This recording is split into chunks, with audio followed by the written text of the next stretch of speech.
Hello, and welcome back to another episode of MLQ Replay, the final episode of MLQ Replay for the 2024 regular season. The regular season is in the books. We now, after only this last week, each division have to play through a double elimination play-in bracket on Saturday afternoon. Two of them will advance out of it. The other four will be eliminated. Those two will join the ones and the two seeds in the quarterfinals, and from there it'll be best 2 out of 3 matches.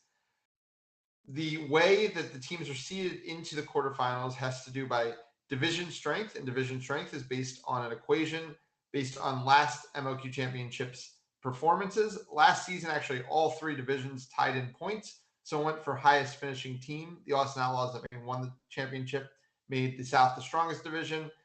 Chicago coming in second made the North second, and for the first time ever, East was third. The first and second divisions, first seeds get to play the two play-in teams that come out of the Saturday morning brackets, while the East Division's one seed this season, the New York Titans, will get to choose which of the two seeds from the other division they want to play. That is what we'll be doing here tonight, and we welcome New York Titans assistant coach and beater Tessa Mullins. Tessa, thanks so much for joining us tonight. Happy to be here. So, just to start out, give me kind of an idea of some of the thoughts that went into the process of you and your coaching staff choosing your opponent for the first round, which was between the Austin Outlaws and the Detroit Innovators. Yeah, I think what it mostly came down to us is familiarity. We're comfortable in the unknown. We're happy with the team and package we're bringing.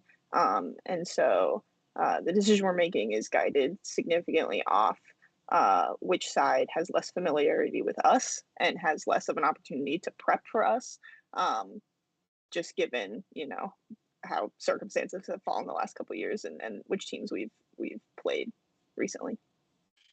So you kind of mentioned sides and not just initial opponents. Did the potential of semifinal matchups play a factor in this decision, or was it more based on the quarterfinal matchup? Yeah, certainly. We look at, what the potential is for the whole weekend, and not just that first series. We never want to get ahead of ourselves and blow over the quarterfinal. It's, never easy and always part of the journey. So our priority going into this last week of practice is focused on the quarterfinal, but when making the decision, we look at what the weekend as a whole could potentially look like. Awesome. So with all that said, please let us know who will the New York Titans be choosing to play in the quarterfinals of MLQ Championship 2024. We'll be playing the Detroit Innovators. Detroit it is, and you will join the side of the bracket that will also have the San Antonio Soldados.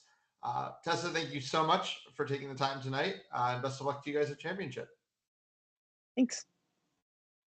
So, Jack, we now have the bracket in place and the quarterfinal bracket as it looks. As we mentioned, the San Antonio Soldados and the Chicago Prowl as the one seeds from those divisions will play-in teams. Now, on San Antonio's side of the bracket will now be the Detroit Innovators and the New York Titans, and on Chicago side of the bracket will be the Boston Forge and the Austin Outlaws. Obviously, the two winningest teams in MLQ history matching up for a second straight year in the quarterfinals.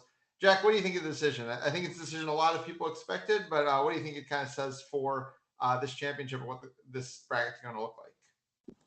Yeah, I think it was an obvious choice for the New York Titans to take on the Detroit Innovators, go to the side of the bracket with the Soldados. I think it reflects their respect for the Chicago Prowl program and perhaps their feelings about that semifinal series last year. I think that was a difficult experience for the Titans program, one that they want to be fully prepared for. And so, if they get that series, which I'm sure they are looking forward to, I think, they want that series in the finals. And I'm sure, it didn't hurt that the Austin Outlaws would have been our three-time defending champions who've, gotten hot at the right time, would have been their first round opponent. So in taking on Detroit, they take on a team that, and so if there's any, one player who can, put the team on their back and really challenge the Titans, I think it could be Leo Fried. I believe our leader in goal scoring, at least as of last week. So, I think, there are storylines there that are fun and exciting, but it was an obvious choice for the Titans. Yeah, just a small correction because stats I think weren't yet updated when we last talked. Miguel Esparza has passed him. Hayden Boys will pass him once this your stats. He is the leader in stops by I think double the number of stops of anybody else in the league or something ridiculous like that. But will not finish as the leader in goals. But yeah, I mean I think it is an interesting choice. Tessa mentioned a lack of familiarity, and the Detroit Innovators have not played the New York Titans since 2016. Very, very long time ago. This was in a pair of day one games in the old double elimination bracket system. And, a San Antonio team they haven't seen since 2021. Speaking of familiarity, obviously, on the other side, we now get Boston and Austin, two teams that, while from different divisions, have a lot of familiarity playing at this stage. I believe neither team has ever been eliminated from MLQ championships by any other program. So what do you make of this matchup? Yeah, I mean, it's an absolute treat. I remember calling the 2022 finals with you as the game 7 between Austin and Boston, where Austin kind of took that 7th game off Boston, went ahead in titles, and they remain ahead. They're up 5-3 now in titles. But this is kind of a chance for Boston to get back. And I think a lot of people who've been watching MLQ this season have thought that Boston looks like the more complete team, the team that's, firing on all cylinders, a team that's really well coached by Harry Greenhouse.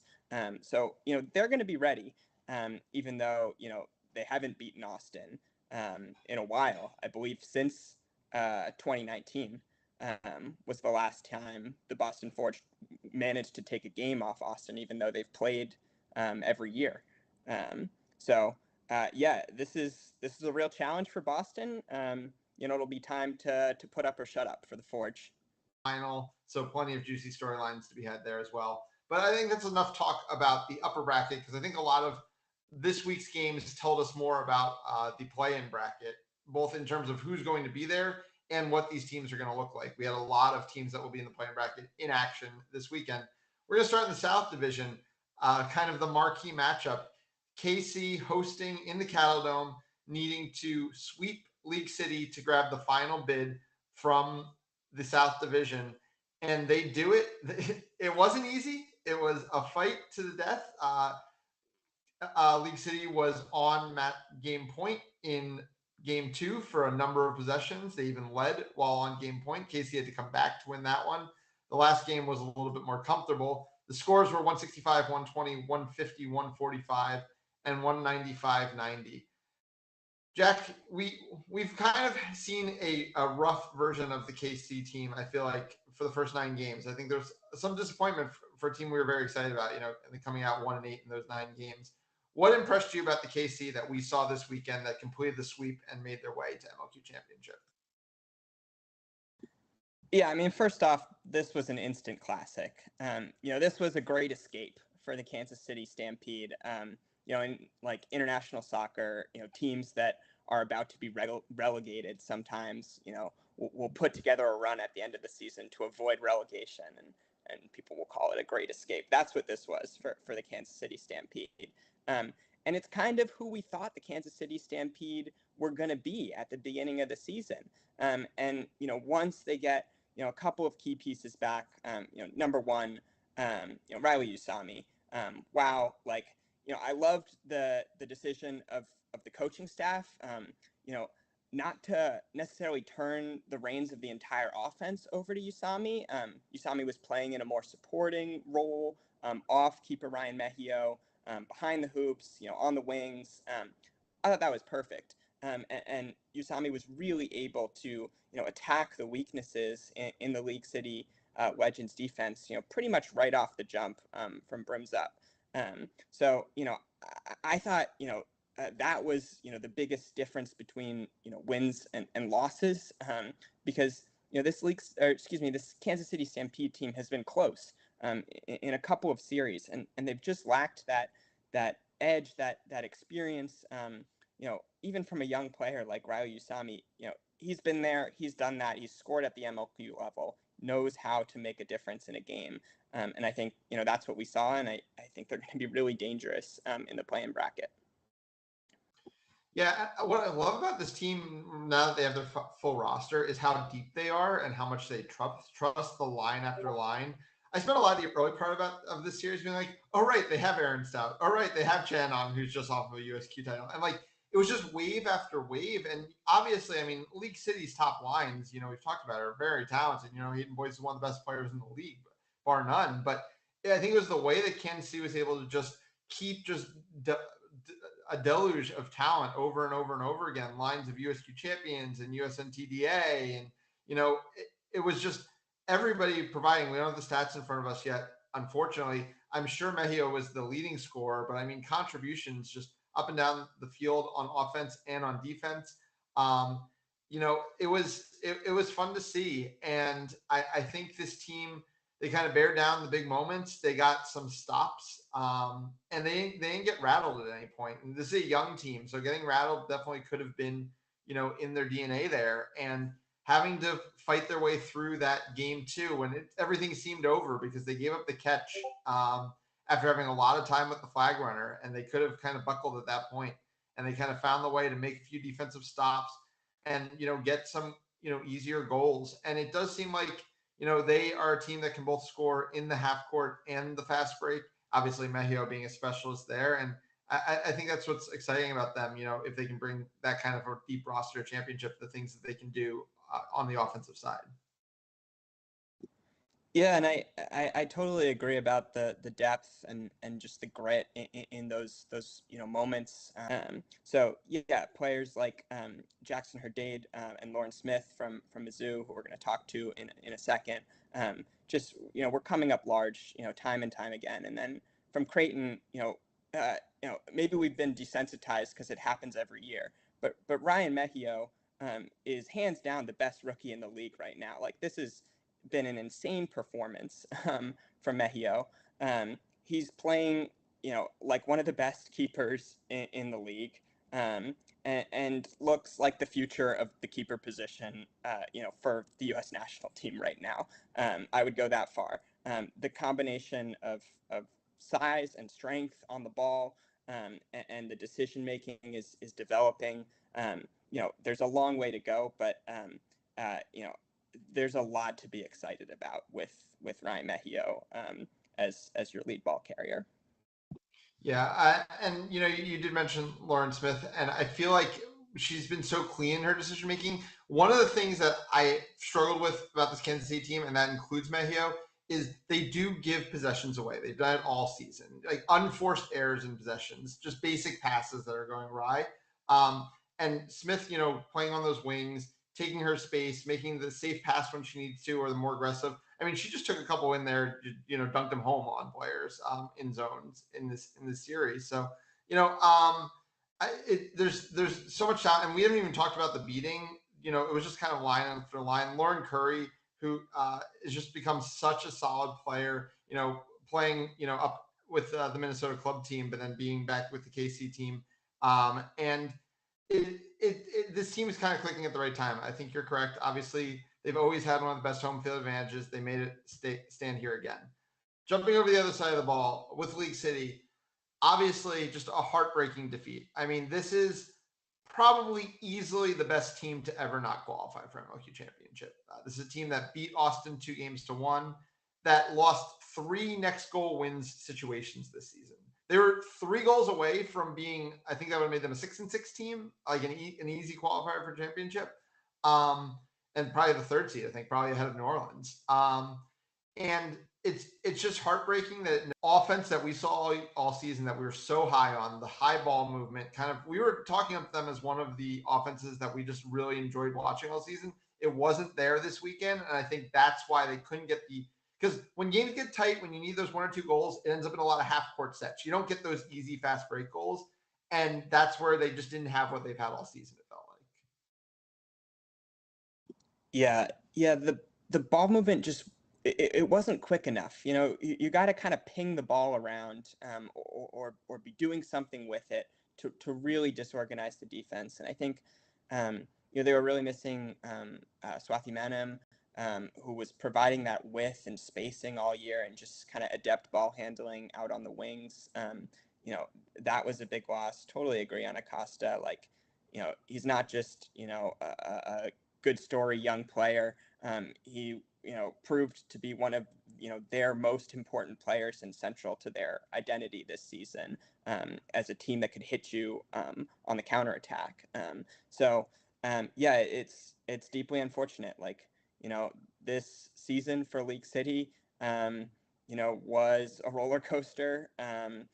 There's never been a season like the 2024 League City Legends. You could probably make a 30 for 30 documentary about it.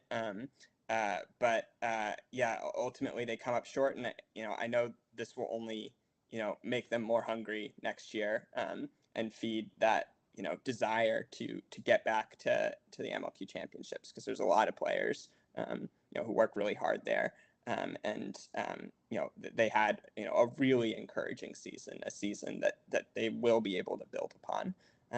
So yeah, I mean, exciting times in the South Division.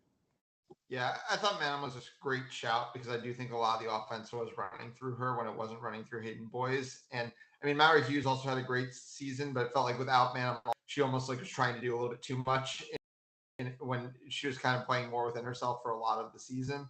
But yeah, and I think the other shout is to this beater core, who historically League City just hasn't been able to hang with the rest of this division in the beater game. A lot of their games, even if they had the quad ball talent, couldn't hang. And this year, all those minutes that Vladimir Munoz played, and Carlos Olarba, and Kevin Raber, and they hung tough. All their plus minuses are going to be at or around even when the season ends on a team that finished last in their division. And none of them got ran off the pitch at any point this year. So they can hang their head high on that. They can hang their head high on basically all their play all season. Just sometimes the breaks don't go your way. Obviously, they're going to look back at a couple times that they lost their head in this series. Some really untimely cards in that game too. When a game is going to come down to that close, those things do end up mattering. So it's tough, but I think all season we've known that whoever doesn't come out of the South, it's going to be a feel bad situation, because they were 5 really talented teams in the South this year. Unfortunately, it's going to be League City, and it's going to be KC that gets to go on to championship. So with that said, let's bring in our first guest for the show. We're going to talk to Kinsey Stampede chaser Lauren Smith. Lauren, thanks so much for taking the time tonight. Hi, thank you. So as we were talking about, really a roller coaster season for Kansas City. Obviously, you kind of get you come right out against San Antonio. You almost take a game off of who eventually became the division champions. But then things kind of, go a little bit south in the Super Series. You go 1-5 there. It all comes down to the season. What was kind of the team's vibe coming out of that Super Series and before this series? How were you guys able to kind of keep your heads up coming into this one? Yeah, I think in our previous games, we showed that we knew how to play parts of games. We could play good regulation minutes. We could play good SOP, but we couldn't put it together. I mean, we almost beat San Antonio in that first game, and then it just fell off the rails in those last couple minutes. And so I think everyone came into this game wanting to play a complete, solid game one time, and then win that, and then just take it game by game, not getting too ahead of ourselves. And then also having Riley Usami, I think, was so important for us, not just as a talent, but like having him on. I think I would have been proud of how we played. We finally figured out how to play a complete game, and I wouldn't have been too upset about that. You mentioned Riley, obviously, from that Creighton program, and most of this team is either from the Creighton or Mizzou program. 2 programs that are basically bitter rivals all USQ season. You guys play each other probably 6-7 times a year. You guys are playing regional finals against each other. You guys play, Blue Jay Classic, which you guys beat them at a couple of years ago. How do you guys kind of deal with that relationship of 4 months a year you guys are teammates, and 8 months a year you guys are bitter rivals in the college game? Yeah, no, it's funny. I didn't know what to expect coming in, because a lot of my teammates had been teammates with the Creighton people the year before. but I was obviously up in Chicago, so I really had no idea what it was going to be like coming into the series. And then not having too many practices before San Antonio, I really didn't even know them that well then. But the Creighton kids are honestly like super easy to play with. They're really good at distributing the ball and just like trusting everyone immediately, which is really helpful. Like I didn't have to fight for them to pass me the ball or anything, or like they never stayed within themselves. And so they made it super easy to play with them. I don't know what it's going to be like playing them this year. Maybe we'll just flip that switch, go right back to enemies. I hope not. But no, it's been fabulous to finally have them on my side instead of losing to them probably like 12 times in the past 2 years. I'm sure Riley will go right back to trash talking you guys in the first game in September. So on a personal note, I kind of want to ask about your development because obviously, you know, I coach Harvard. We played you guys a few times this series. I've watched a lot of Mizzou film, and I've always been very high on your defense. I thought offensively at Mizzou, you were a little passive on the wings. As soon as you stepped on the field for KC in that first game against San Antonio, you ripped like 2 or 3 shots. You scored a few goals. It felt like a completely different you. How do you feel that you've developed as a player and kind of specifically on the offensive side? Yeah, so I've always been a big defense girl. Like first year of playing, if I could only play defense, I would have. I'm like, just let me get my tackles and then I'll sub off. Someone else can like shoot or whatever. But this USQ season, that's oops, sorry. But I was just like, I'm not gonna care. I'm gonna play how I want to play. I'm gonna take a couple risks, and it's been much more fun. You know, I got the turnovers. That's fine. Someone's got to do it. It's easier to bring those down than to like completely up your offense and not get any. So that was my goal coming in. Just play a little more recklessly, and works some of the time, not all the time, but I think that's true for everyone. So. I just want to go to that game too that kind of came down the wire. Obviously, League City gets the catch and then jumps out to a lead and then get within game point. What was kind of the vibe on the sideline? Like, who was kind of holding things together? What was kind of going on in that moment for the Kansas City Stampede? I think everyone did a really good job keeping the energy up and not getting that feeling of dread. And because we were in that same situation in San Antonio, and then it kind of just felt like it was slipping through our fingers. And then we got Hidden Boys right next to our goal. It's golden goal. And I think the difference was like no one had that feeling of it slipping through our fingers. We were just like, okay, we got to stop. We play good defense. We play good offense. And so then we had that stoppage right by our hoops. And we're like, okay, we don't know if this is ours, but if it is, like Aaron Stout came over and he ran over and he got all 6 of us and he like drew up this plan and he's like, okay, you do this and you do this and you do this. And then everyone did exactly what they were supposed to do and it worked just as he said it would. And I think just the big thing was that everyone thought we were going to win the whole time. And I can't say the same for San Antonio. Yeah, I feel like everyone saw that confidence, and I love the point about turnovers too. I feel like that's like vintage Golden State Warriors like type attitude there. So my question is about turning to MLQ championships now, and I guess I was wondering, have you guys as a team started to think about the play-in bracket? And I'm wondering if there's anything you think you can bring from the run that you made with the Prowl last season to help like Kansas City get past. I think they fell to Boston in the last game of that play-in bracket last year. Curious, like what you guys have talked about as a team, and yeah, what you think experiences you think you can bring. Yeah, it's definitely interesting not knowing that we were gonna go to champs until like 3 days ago. Some people are scrambling, buying tickets. I already had mine. I knew we were going to win.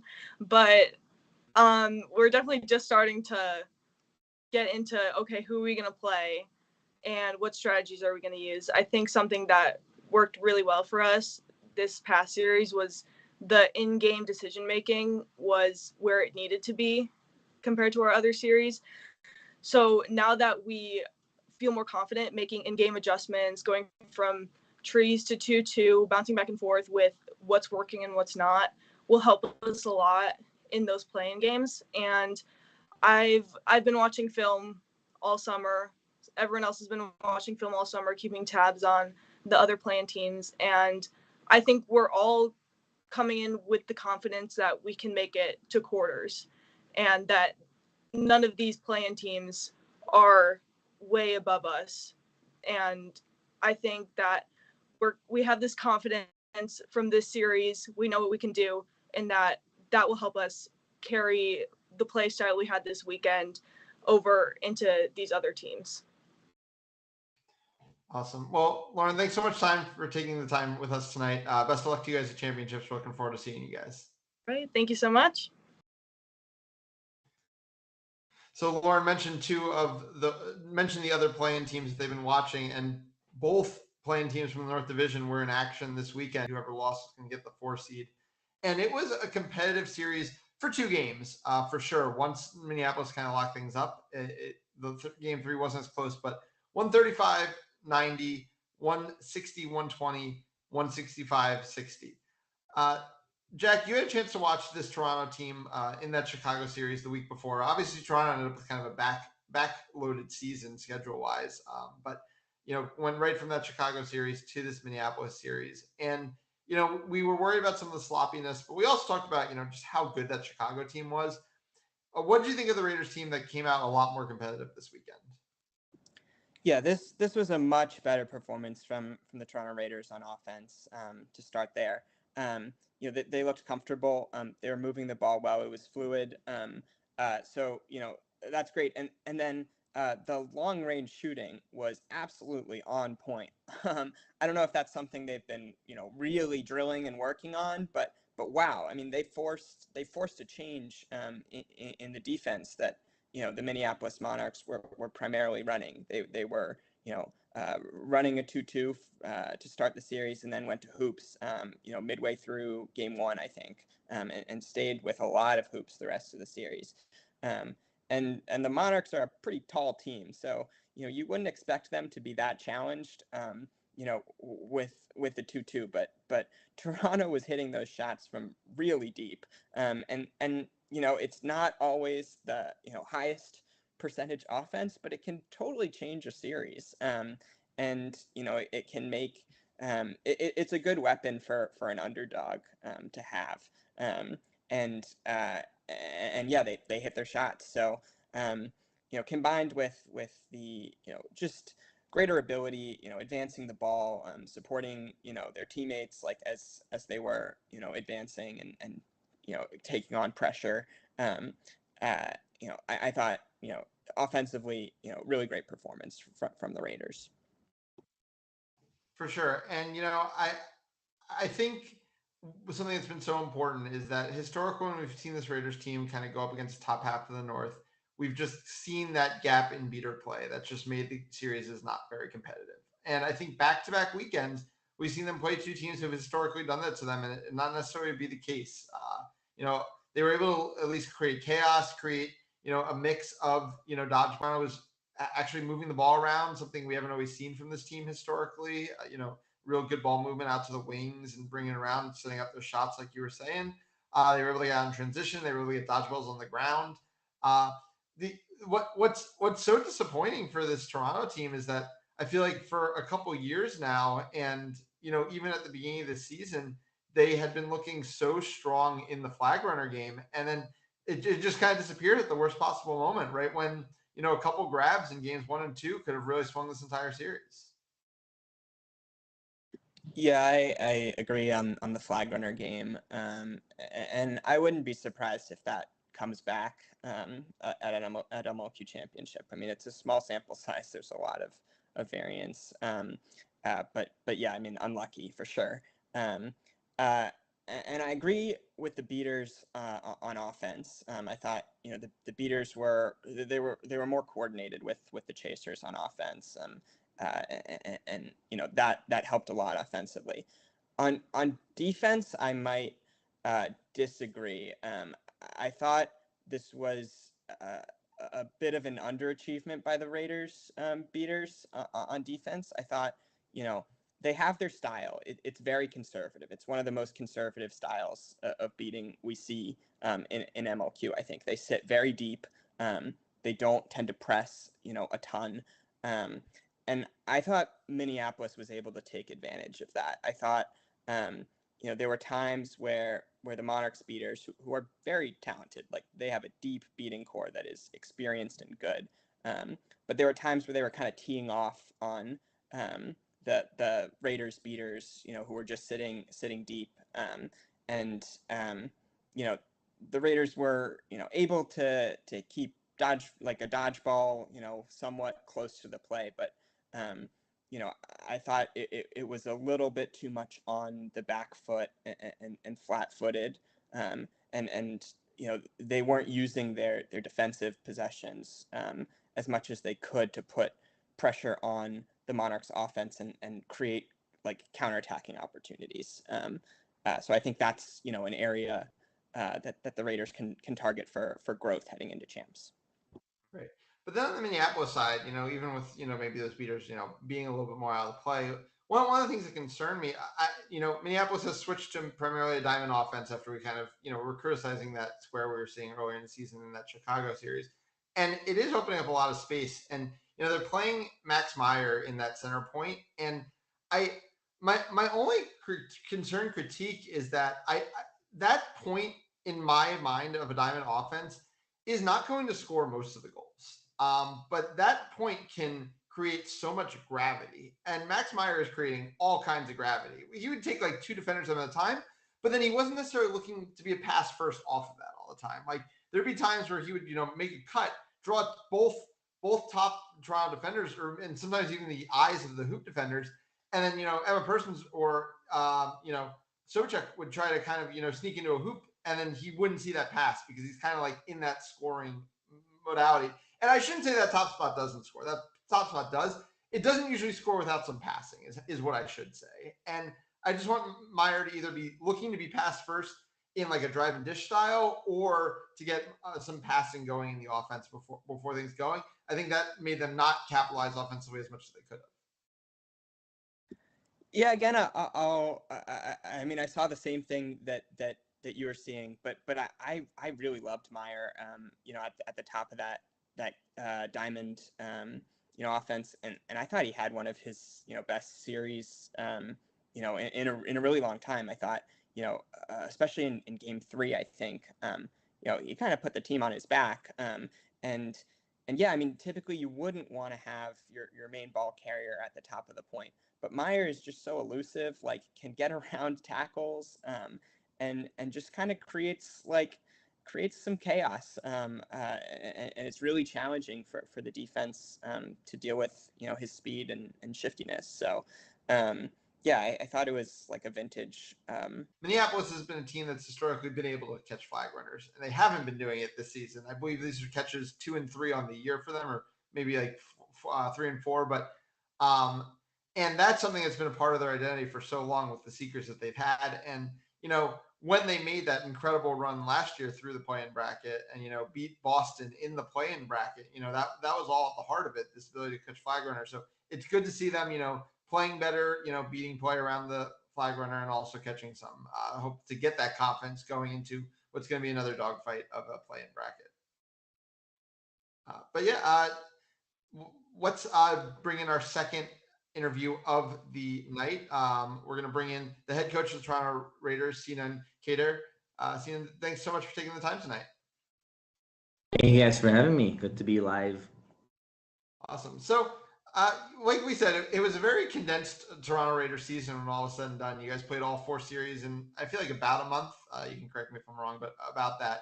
But you also had some extra prep time that other teams didn't necessarily get because you weren't starting your season until July. So how did that kind of affect your guys' preparation and the way you were able to go into looking at the season?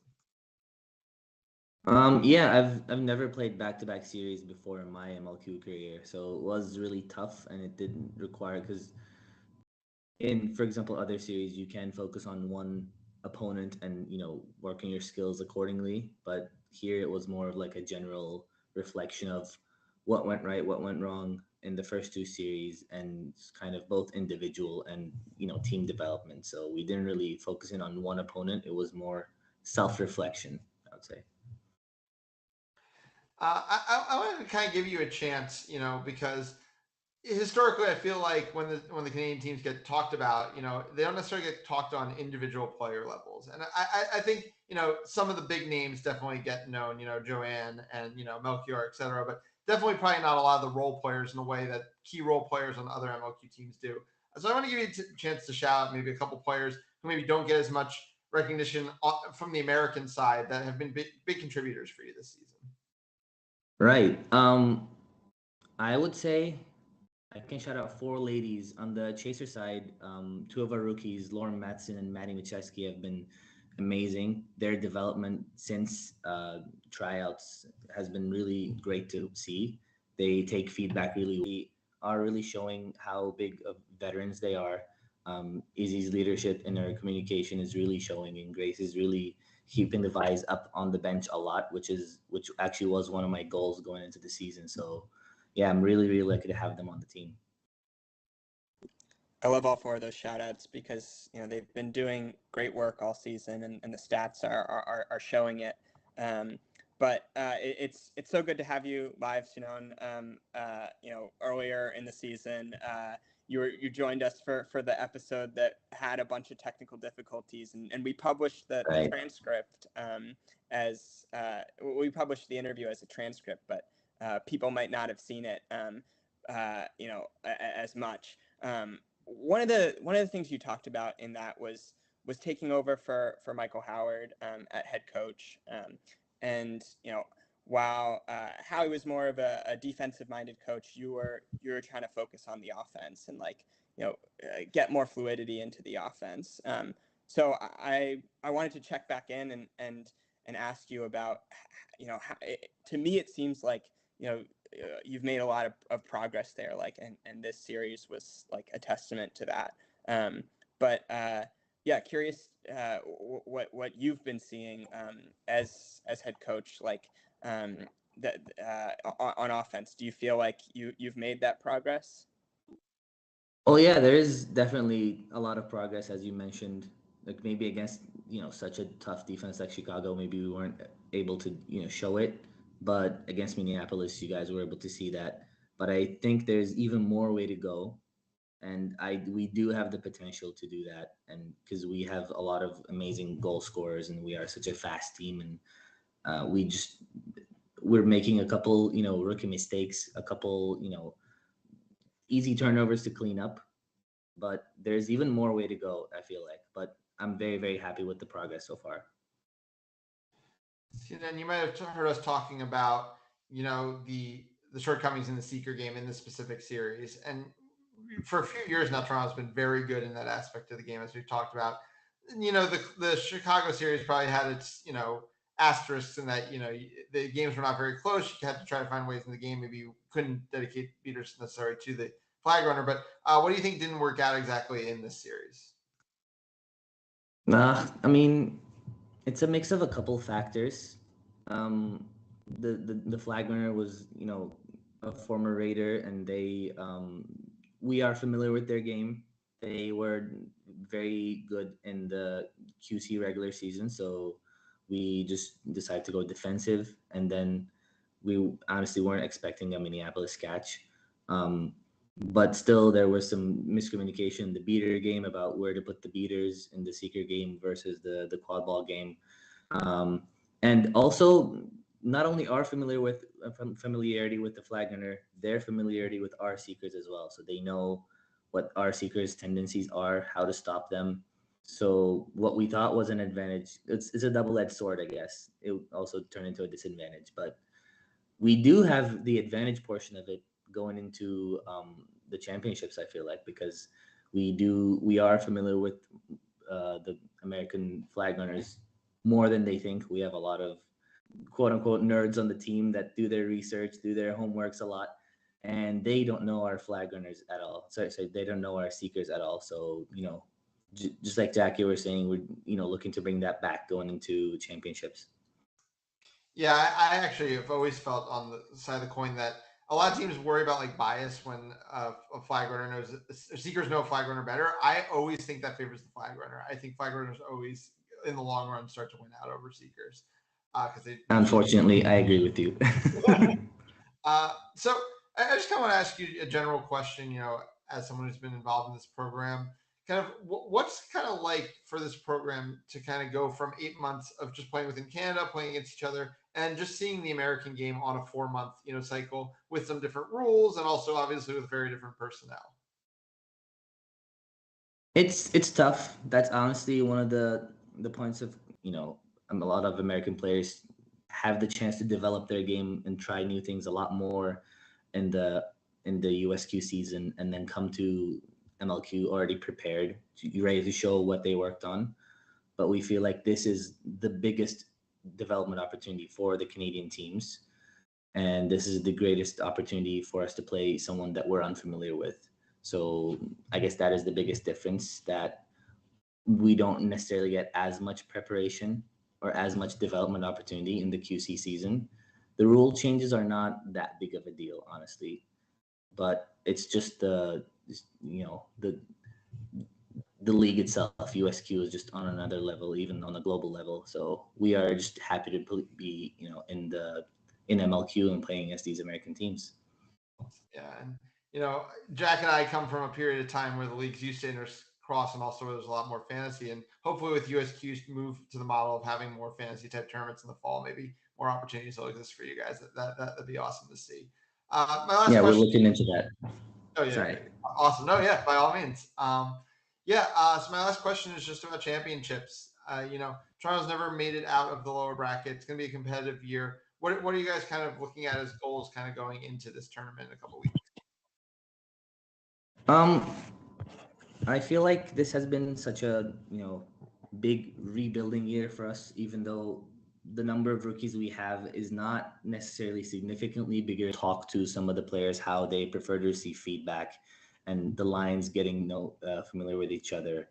And we started some of the training from more basic levels, I'm assuming, than some of the other teams. So the team feels a lot more and more like has some some identity now, and we're getting that confidence, and we know each other's tendencies a lot more, and we are more complete of a team than we were at the start of the season. So it's just our time to show what we got, and our time to experience that against so many different types of teams. I might just prefer to be on the lower bracket than quarterfinals, because you get to see so many variety of teams, and you don't play the same team over and over again. So yeah. It's going to be exciting. Yeah, I was actually kind of thinking that is kind of a different experience than what Toronto's had in a couple of years. So it'll be fun to see. Well, awesome. Well, thank you so much for taking the time tonight, Sinan. The improvement in the product is definitely showing on the field as well, and we're looking forward to seeing what you guys bring to the championship. Yeah, thank you guys. All right, so Jack, we've just got one more series to talk about today, the East Division Series. It was the only series of the weekend that had no postseason stakes to it, with Boston Forge traveling to the Ottawa Black Bears. And the Forge did win things in convincing fashion, 235-30, 265-50, and 235-10. I think what's notable here, Jack, is that I think something we've looked at or looked for is teams really being able to take care of business, because I feel like even teams, that are finishing at the top of our league, some of them haven't taken care of business against the bottom of the league. And something we've spoken so positively about for Chicago this season, the fact that what they did in Toronto, for example, last week again. This was a take care of business game for Boston, and they saw it through and through. And honestly, they did the same thing to Charlotte, and for most of the series, they did the same thing against Washington. And I do think there's a lot to be excited about this Boston team. Yeah, I think you hit the nail on the head. I think that's why so many people are so excited about this Boston team heading into championships. Yeah, I mean they were getting contributions up and down their roster. They've integrated like chasers like Eli Fighter, really well. They just look like a well-oiled machine right now. And Sena Morimoto is looking, fantastic. Fits like a glove with the Boston Forge program. Liking the chemistry that he's developing.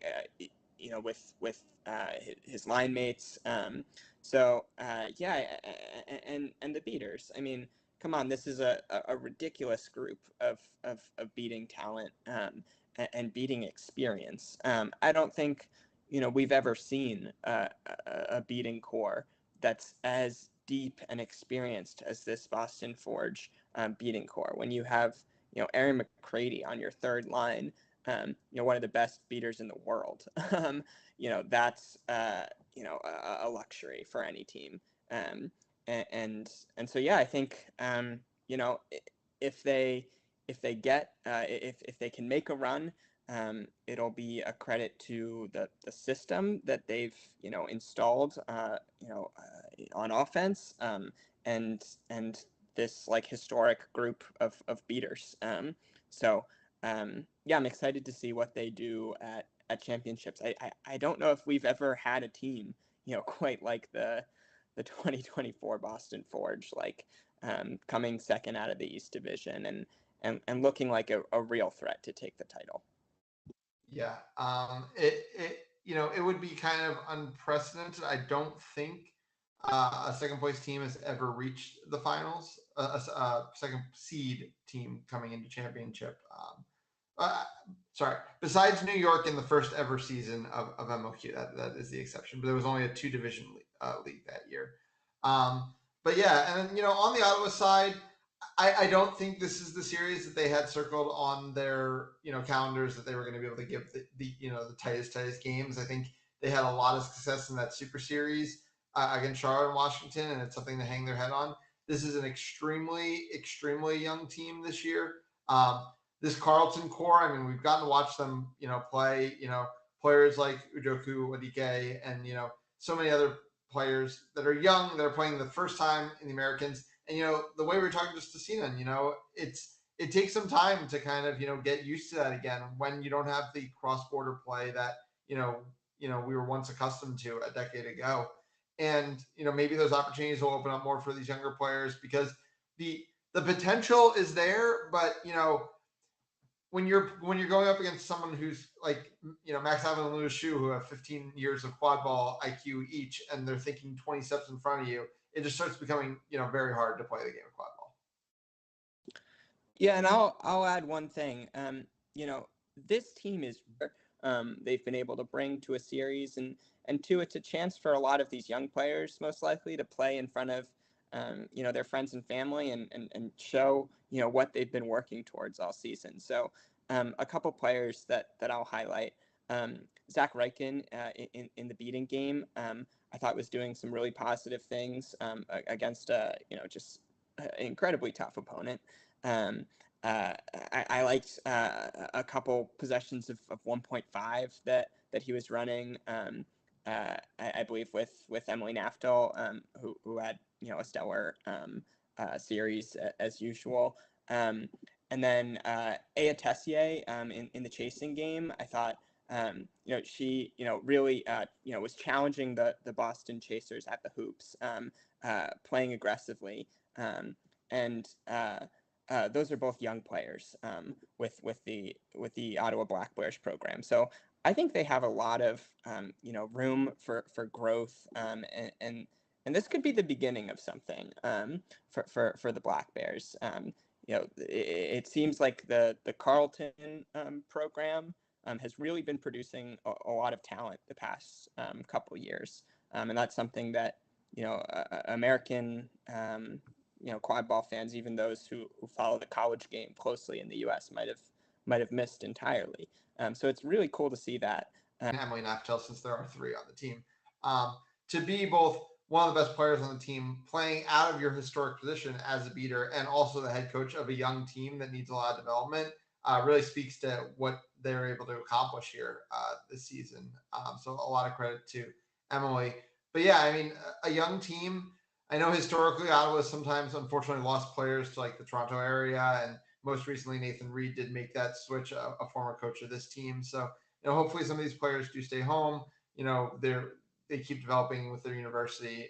Maybe get across the border some, and we'll see this team continue to develop because hey, like I said, they gave this Washington Charlotte program some good games this season. So definitely something to build on and something to take home with them back to Quadball Canada. But yeah, I think that's going to do it for another episode of MLQ Replay. Like I said, our last one of the year. I just want to shout out Jack McGovern as well as Naresh Udala, who's not with us today, but has been here for most of the season for all your work as analysts, and Keegan Remy Miller for doing one host sub-in as well. Shout out to Joey Shea, our producer, who has been with us all season, working hard behind the scenes, as well as Nick Jablonski and Harry Clark, who have jumped in as needed. And also shout out to all of our guests all season for your interviews. Our analysis is what it is, but your interviews really bring the heart to this show. So we really do appreciate you watching. I will be at MLQ Championship all weekend long. Unfortunately, Jack McGovern won't be, but his writing should be all over our website. I do have to imagine. So definitely be checking out there. Saturday and Sunday, not this coming weekend, but the following weekend. Playing bracket Saturday morning, quarterfinals Saturday night, and then semifinals and finals, as well as our practice squad tournament on Sunday, and then take back to pitch Monday. It is going to be a jam-packed weekend of action. We hope you'll join us in Howard County, Maryland. It's a beautiful facility, but if you can't, we hope you tune in right here on the MLQ Network on YouTube all weekend long. Thanks again for watching. Thanks for watching all season.